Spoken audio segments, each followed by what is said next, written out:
Hello, hello. So it's week 49 in Intuitive Momentum Fitness, and today we are talking about vulnerability, asking for help, and trusting. So I want to share a little bit about this, and then we'll get to the comments that you guys left. But it's very common for traumatized individuals to develop hyper-independence, habituated hyper-independence, because it's safer based on your lived experience to not need any help and to be able to do everything yourself. So habituated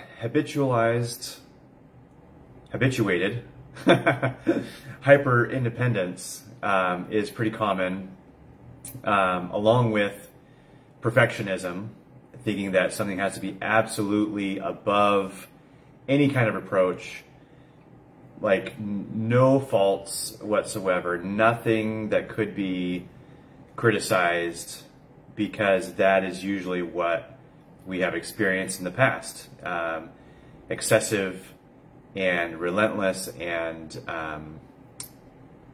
unwarranted criticisms and critiques and evaluation. So we get stuck in perfection mode, and sometimes we don't finish a lot of things that we start because we are focused on it being absolutely perfect so that it cannot be criticized. And that's a really, really brutal way to try to live, and really not sustainable. So, and then the other thing is over self-reliance. So it all goes together. But so independence, perfectionism, and then self-reliance. I could do it all, and I don't want to be associated with other people. So both the independence and the self-reliance, and then the perfectionism, and it's brutal. And so I've been growing and expanding in this area, and kind of what facilitated this in my recent experience is I took that 3-month leave of absence from the lodge where I was doing massage therapy part-time, and with my own massage clients, and then working at the lodge 2 or 3 days a week, and then trying to do all of my projects and the book writing and stuff. It just, like, I wasn't feeling that forward momentum that I really wanted. So end of October, I realized, you know what, it's time. I need to try to finish this book, and so I chose to. I was actually ready to give 2 weeks notice, and my manager said, "Hey, why don't you talk to HR and see if they've got a leave option, and then you can still be on the books and help out if we need somebody extra for a big rush or something." And so I thought, hey, that actually sounds good. So we had that meeting, and they created something for me. And so I've been on a on-call status, seasonal status with the lodge, and I've been focusing on the book. But then getting to the end of those 3 months and realized, you know what, I've got a little bit more that I want to do. I need a little bit more time with this first book, and then I also have these other projects that I want to work on. And so my choice was, if I'm going to be fully independent, fully perfectionistic, and fully self-reliant, then I would need to go back to work for a while, save up a little bit more, and then come back and finish later, either end of summer or end of the year. And I didn't really want to do that. I would like to continue on focusing on these projects. And so I thought, well, maybe there's a possibility of finding an investor. And and I knew immediately that that was just such a scary thing because I don't know how that process works. I don't know how to find investors, and then I hate trying to sell myself and trying to promote myself or prove myself to someone else, but I also knew that like that was a viable option, and other people could see the value of what I'm doing and want to invest in that. And so I started with the GoFundMe, and then later on the Patreon, and then I also thought, I have this friend, this pickleball buddy. He's retired, and he probably knows a little bit about investing because he was a real estate guy and handled some massive transactions in Oregon, and knows a lot of things about a lot of things. So I thought, hey, do you know the process of finding an investor and like doing a proposal and all that stuff? And so he was actually willing to work with me and help me fine tune this proposal. And then he also suggested someone that might be a good investor, and someone else that I know. And so so that was like, it was like one step at a time, and each time I had to be just brave and willing to put myself out there, and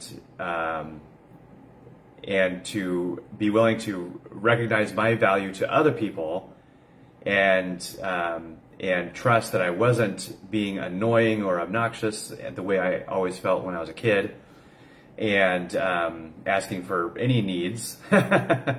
So this was kind of a massive experience, and I just confirmed last night that this guy is gonna invest in half of what I've asked for. So there's time to find another investor, and so it's so crazy that it's actually happening, that it's coming together. But it is about the my willingness to let go of my habituated hyper independence, my perfectionism, and my over self-reliance, and just like, you know what, I'm just going to go for it. I'm probably going to, fumble a little bit. I've never done it before.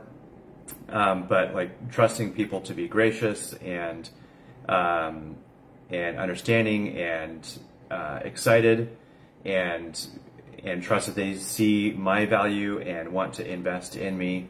And so, yeah, it's pretty awesome. So, and I was just, got some feedback from a client where she did something really brave, and she was asking for help, and the response was really positive, and it worked out really well for her. So that's super encouraging. And I just, like, it seems to be the theme right now.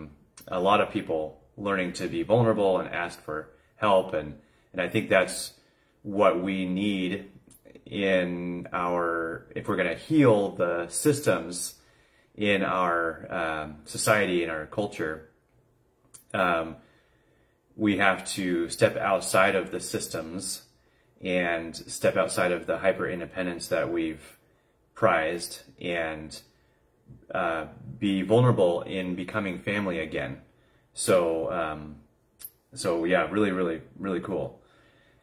And because the growth and expansion has been, like, I've been stepping out of comfort zone after comfort zone even faster the last few months, I thought this meme that I shared was really appropriate to the season. Be kind to past versions of yourself that didn't know the things that you know now.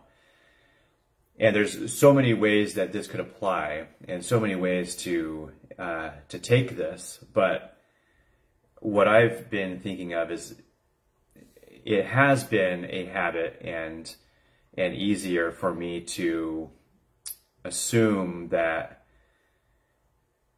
the past version of myself or the past versions of myself were less courageous or less wise or whatever, just like all kinds of different things that I can assume. But every version of myself was doing the best that he could at that time with what he knew. And I think that's true for all of you, all of us. We get to be really gracious and compassionate and kind and loving to every past version of us along the way, along our history, because they were doing their best all the way through. And so, yeah, so just try to be kind to yourself, be gracious to yourself, be compassionate to yourself, be understanding, and yeah, be willing to try things that have not gone well in the past, and it's going to be terrifying and scary. But if you think about it, there is no movement forward, there is no expansion, there is no living a better life unless you are willing to do things that terrify you because you've had bad experiences in the past. So you are either going to live the exact same life that you've been living so far, or you will try something new and be terrified along the way and see what happens. So let's see. Trying to see, looks like I'm not seeing all of your comments. So if I miss something, I'm not ignoring you. I see one comment that looks like it's a response to another comment. So, but hopefully you guys can see each other's comments along the way. So I want to get to the comments that you posted on my on yesterday's post. And Naughty says, celebrating you asking for help. That's big for givers right now to balance the scales. For me, I am pivoting away from putting others first and instead putting me first. As you may or may not know, I approach life from a spiritual perspective, and I have to say I have been very challenged by the universe once I declared this shift. Yeah, amazing how that happens. Many people seeking to receive help are pouring in, and here I am faced with keeping my word to me. That's so beautiful. Such a great way to express that, because what are the commitments that you are making to yourself? What are the commitments that I've made to myself? If I know that I am just as important as everyone else, and also no one else is more responsible for me than me, then I need to have some commitments to myself and some agreements with myself and keeping my word to myself. So this is beautiful. So Naughty says, let me jump back here. I have to say I have been very challenged by the universe once I declared this shift to prioritize ourselves. Many people seeking to receive help are pouring in, and I am faced with keeping my word to myself. This looks like saying no over and over again in just a few days, and that is exhausting, I know. It kind of wears on your resolve. So good job practicing over and over. That feels brutal because the lover in me is so willing to keep pouring, oy vey. But I'm catching myself. So this one is a low and highlight, I guess. Thanks, Kyler. So yeah, that's so good. And I mean, it's a really beautiful thing for you to have this heart for others and want to take care of them. And that's the beautiful thing about people that are empathic and highly sensitive. They usually can see other people's needs sometimes better than they see them, and they're, you know, instantly ready to help and assist. But sometimes that is at the expense of their own needs, which is where it becomes codependent. So it's actually a beautiful thing to have that awareness and that ability and that gifting, that kind of sensory ability. But when it comes at the expense of yourself and your own energy and vibrancy and you know, means of living, then that's where it's a problem. So so good job not only checking in with yourself continually, but then saying no continually. So yeah, that is great. Thank you for sharing that, Nadi. And then Lucy says, hi everyone. I'm having a highlight of asking for help of my friends for support, and they are supporting me. All I have to do is ask. That's beautiful when all of a sudden you are experiencing something that you weren't sure you would experience and you haven't experienced in the past. I am struggling a little bit with trusting men, especially in a dating situation. So I'm looking for support and healing and trusting. I recently realized I never trusted my last two long-term partners because I told myself when I was a kid I was never going to depend on a man like my mom did and get stuck somewhere. I'd like to be able to release and trust in my next relationship. I think that's really, really beautiful. And thank you for your vulnerability in sharing that. And I can totally relate to that. I know with my relationship with my dad was the most intense relationship I've ever had.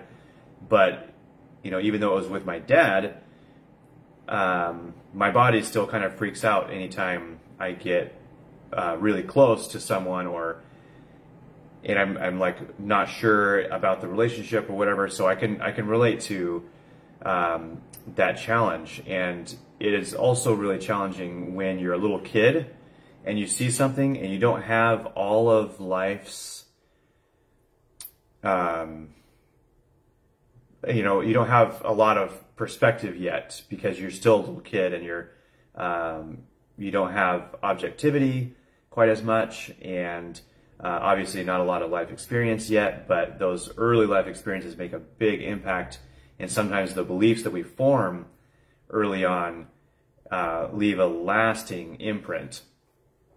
So those beliefs that you form or those vows that you make as a child can have really long lasting consequences. So when you told yourself as a kid that you were never going to depend on a man like your mom did and get stuck somewhere, there's good nuggets in there, and then there's unhelpful nuggets in there, because it's good to be self-reliant. We're talking about like releasing some of the chronic independence and self-reliance and all that stuff. So this is like perfectly in line. But it's good to want to not get stuck and not be helpless and all of that. But the key is, who are you choosing to be with, and who are you choosing to associate with? And that could be any kind of relationship, you know. I wish I could remember the exact wording, but I think it was something along the lines of, I used to think that becoming strong meant I would tolerate abusive or uncomfortable situations better. But when you get stronger, you get to say no to those situations rather than just tolerating it. So yeah, it sounds like you have had some good relationships, and now you wish you had trusted a little bit more in those relationships, and that's a really cool thing. But, you know, as far as that vow that you made when you were a kid, you get to unmake that now. And you get to say, I no longer agree that I am never going to depend on a man like my mom did and get stuck somewhere. So you can like say that whole thing. I now choose that I am strong and independent, and I can also depend on a man if he's healthy. So like, it's amazing how many options for really, really good things there are. And you get to change your mind, change your requests along the way. So that's really cool. Yeah. So it sounds like, because earlier, one of the sentences is, I am struggling a little with trusting men, especially in a dating situation. And so it just sounds like you are encountering better quality men that you want to be able to trust. And so the challenge is just trusting them. And so there is that little girl, little Lucy still inside, that will need extra reassurance along the way that you've got her. You are capable and powerful and strong and able to depend on yourself. And you've got that little kid version of you. You've got her. You're her parent now. And so you're telling her, I believe it's okay for us to trust this man. And things are different than they used to be. This is a different situation. And if something goes wrong, I've still got you.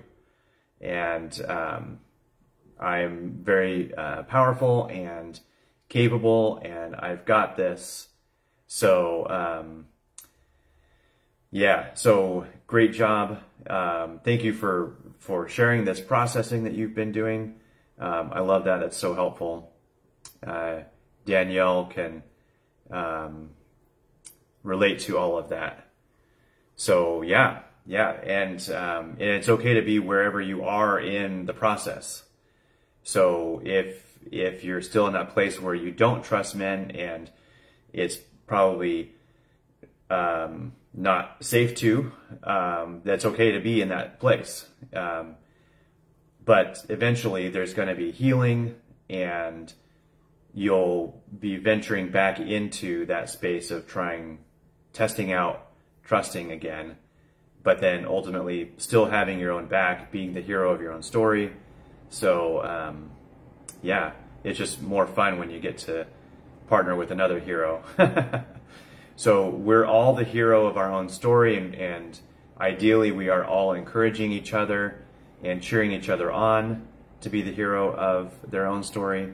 That's why I really enjoy, massive aspects of the Marvel Cinematic Universe, the Avengers, and then I actually loved the Justice League for DC version. So you got all these superheroes coming together, and everyone has their own unique strengths. Not everyone can do the same thing as the other person, but they unite as a team and work together to accomplish amazing things. And I just love that picture for us as humans, because I think all of us are more powerful than we see ourselves as being. And so we literally are those superheroes, and we are the hero of our own story, and we get to come together and support each other and cheer each other on. So that's really exciting. So thank you for sharing that, Lucy, and keep us posted as you have updates. Would love to hear more. So Lori says, highlight, I let go of a very problematic client last week after one too many weird emails from her.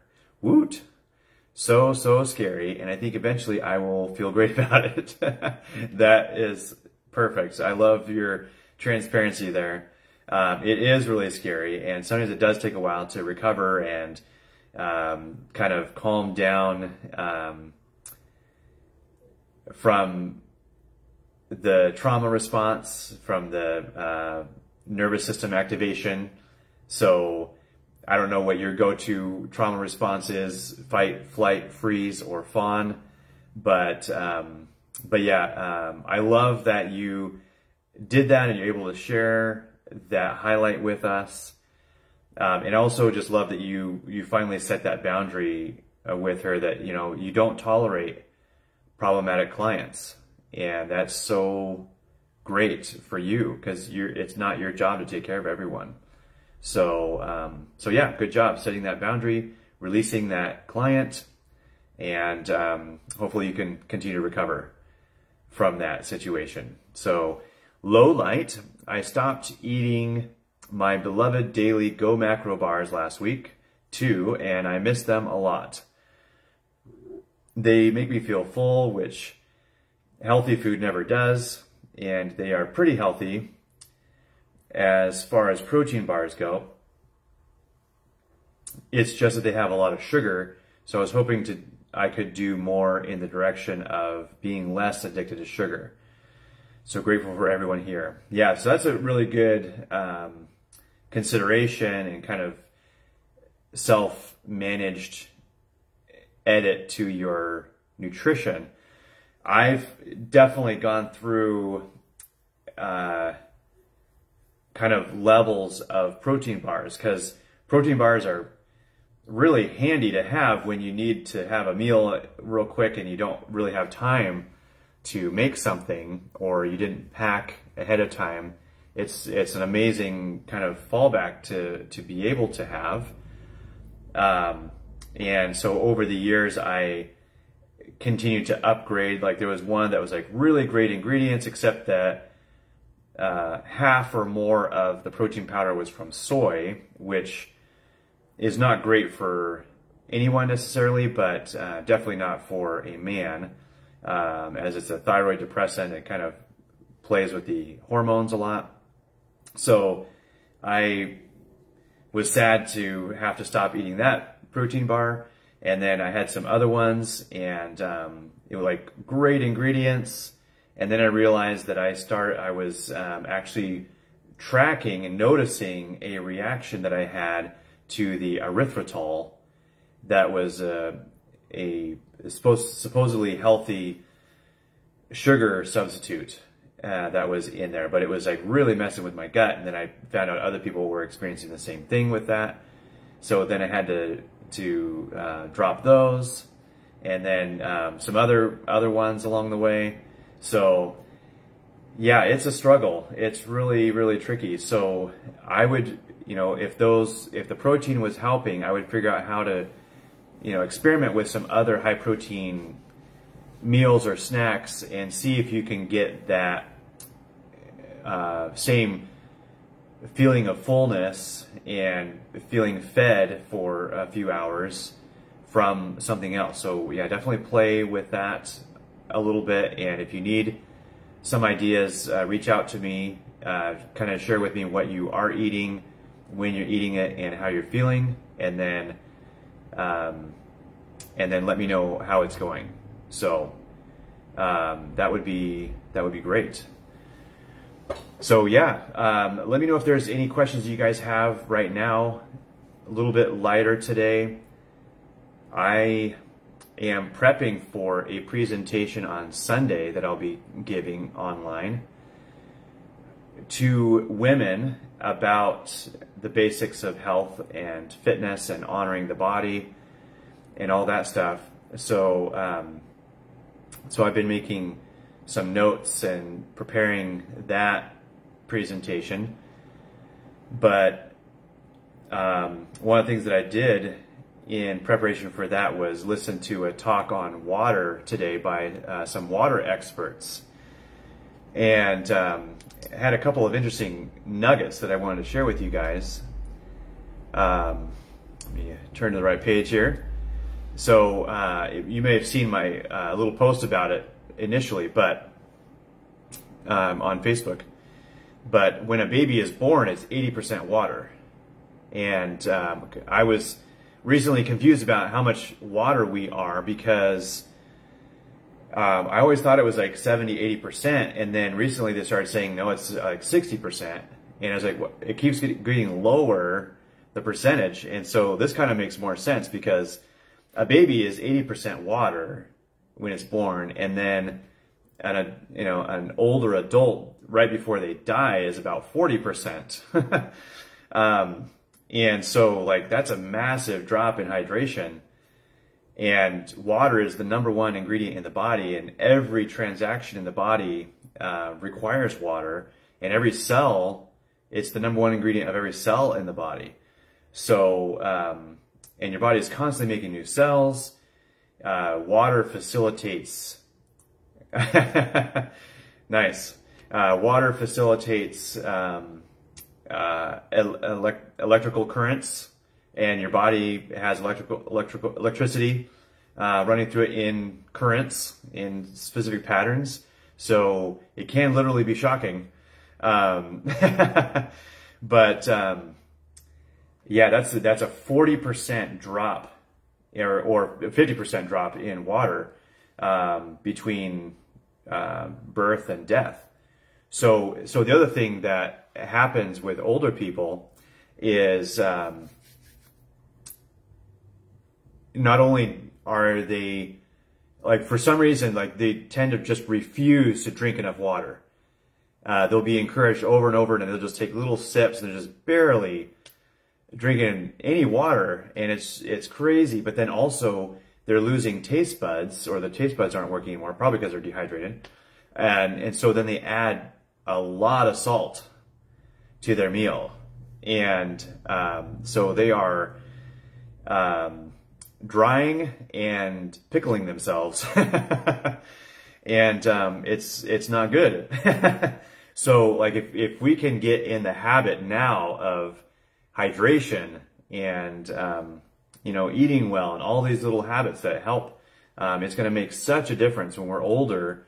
And there is going to be some deterioration along the way. Like, you can't avoid all of it, but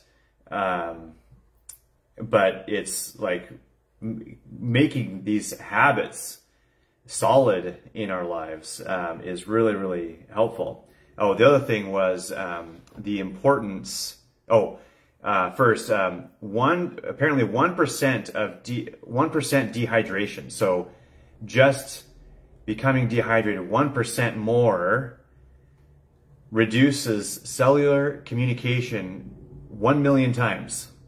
Obviously, there's millions and millions and millions of cellular communications happening, but 1% dehydration reduces cellular communication 1 million times, which is insane to think about. So hopefully you are drinking enough water, at least half to 1 ounce per pound of body weight, so that you can stay really, really hydrated and live longer and live better. And then try to do filtered water as much as possible, because apparently tap water has a lot of microplastics in it, and the average person gets a credit card's worth of plastic if they're drinking tap water. So, and then also, water is a conduit, so not only for electricity, but for intention. And this is scientifically proven that water can be good for you or bad for you depending on how you speak to it. So the presenter was saying, tell your water, I love you,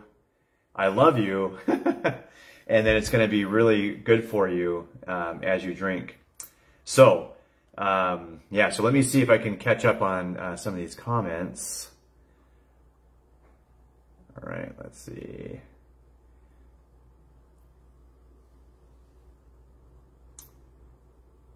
Okay, so keto chocolates, yep, so that's good. So if it has low sugar, then just kind of try to see if you are having any sensitivity to whatever is in there for sweetener.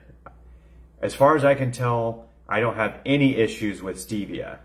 And that seems to be the only one. I still hardly ever use it, but I've not noticed any side effects from stevia, and that seems to be the only one that I'm okay with. And I'm not saying that you all are the same. So experiment, listen to your body, and see what it says about that. Okay, so Danielle says, what if you are chronically dehydrated? Reducing alcohol has helped, but is this due to stress or diet? It was so bad a few years ago, it was hard to even see. I drink a ton of water, a ton. Okay, so then you may need to check your mineral intake. You may need to increase your salt, because salt in the body does help retain the water if you're getting enough water. So hopefully, and I can't remember how you eat, but if you're eating animal products and you're able to get like some bone broth or bone meal, that's going to be packed with minerals. So that's going to be good for you. Even just the meat and the organ meats are going to be full of minerals. But then if you don't eat that, then you may want to supplement some electrolytes and Celtic salt, sea salt, and Himalayan salts are the better salts. So, okay, let's see. If there's any questions about that, let me know. Let me just kind of make sure I didn't miss anyone. Oh, I'm too funny. Okay, thank you. I enjoy humor. Okay, yeah, so if you have any other questions about that, yeah, just off the top of my head, I would think that the minerals that you're taking in would be the first thing to check if you are chronically dehydrated but also drinking a lot of water. So if your body's not hanging on to it, you probably need more minerals. So see what that's about. And I know that there are some health conditions that kind of strip your body of minerals where it's not able to hold on to them. But and I don't have extensive knowledge of all of those, but I would start with seeing what kind of mineral content you're getting, and keep doing all the things that you're doing. Like, there may be some aspect of your life and stress and things going on that are unavoidable for right now. So just keep doing all the good things that you know to do. Lifting heavy things, which you're doing, and the self-soothing activities when you can, even just like humming or singing or placing a hand on your heart or going for a walk or doing things with the kids or whatever might be self-soothing, and then getting enough minerals and salt, and then continue to drink the water, all the things. And as you discover more things about your current situation, or you make a discovery about an aspect of your health and you make adjustments along the way, things will continue to get better and better and better and better. So good job. Oh, I love that today is 2/2/22. So all the twos represent partnership and community and coming together. So I love that for today. So hope you guys are all doing well. If you need anything at all, just reach out in the group or send me a message, and we'll talk soon. Have a great week.